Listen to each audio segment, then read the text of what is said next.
চিরসাথী পথ চলা স্বপ্নের নায়ক সালমান শাহ বাংলাদেশের চলচ্চিত্র ইতিহাসে অন্যতম প্রতিভাবান, জনপ্রিয়, সফল এবং কিংবদন্তি ব্যক্তিত্ব তিনি। মঞ্জিল ভালোবাসা। তার স্টাইল, সংলাপ বলার ভঙ্গি, ফ্যাশন আর কারিশমা সেই সময় তরুণদের জন্য হয়ে উঠেছিল অনুপ্রেরণা। বলা হয় সালমান শাহ মূলত বাংলা সিনেমায় আধুনিকতা ছোঁয়া এনে দিয়েছিলেন। 1996 সালের 6 সেপ্টেম্বর মাত্র 25 বছর বয়সে নিভে যায় এই তারকার জীবন প্রদীপ। অভিনেতার হঠাৎ মৃত্যু ভক্তদের হৃদয়ে যে শূন্যতা তৈরি করেছে তা আর কোনোদিনও পূর্ণ হওয়ার নয়। তবে তার মৃত্যু ঘিরে রয়েছে রহস্য। প্রাথমিকভাবে আত্মহত্যা বললেও নায়কের পরিবার ও ভক্ত অনুরাগীরা বলছেন তাকে হত্যা করা হয়েছে। সবাই দাবি জানাচ্ছি সালমান শাহের হত্যাকারীদের দ্রুত। অবশেষে মৃত্যুর 29 বছর পর সালমান শাহের মামলাটি হত্যা মামলায় রূপান্তরিত হয়েছে। এতে তার ভক্তরাও নতুন আশার আলো দেখতে পাচ্ছেন। এর ফলে নতুন করে ভক্তদের ভিড় বাড়ছে সালমান শাহ ভবনে। এর মধ্যেই সিলেটের কেন্দ্রীয় শহীদ মিনারে অভিনেতা হত্যাকারীদের বিচারের দাবিতে মানববন্ধনও করেছেন।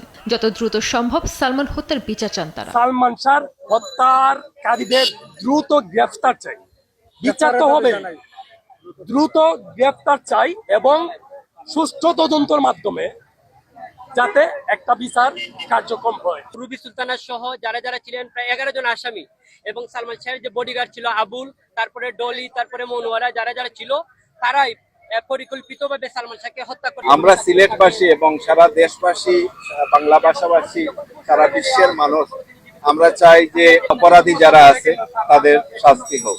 সালমান শাহর অকাল মৃত্যুর রহস্য উন্মোচনের দাবি জানিয়ে আলমগীর কুমকুম বলেন, ইমনকে অর্থাৎ সালমান শাহকে পরিকল্পিতভাবে হত্যা করা হয়েছে।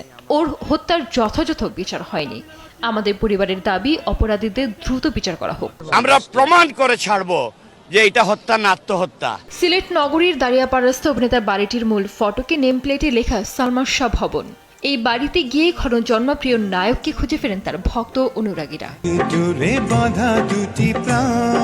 বাড়ির শুরুতেই ড্রয়িং রুম। রুমটিতে ঢুকেই চোখ পড়ল দেয়াল জুড়ে অভিনেতার নানা সময়ের ছবি। এক পাশে দেয়ালে ঝুলছে বলিউড বাদশাহ শাহরুখ খানের সঙ্গে তার ফ্রেমবন্দি একটি ছবি।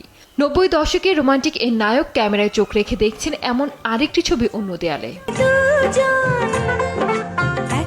এই বাড়িটিকে সালমান শাহর নানা ধরনের প্রাপ্ত একটি ছোট সংগ্রহশালাও বলা চলে। ড্রয়িং রুমটির এক কোণে একটি শোকেস আর তাতে রাখা নানা পুরস্কার। কিছু মরণোত্তর পুরস্কারও রয়েছে যা তার পরিবারের সদস্যরা গ্রহণ করেছেন।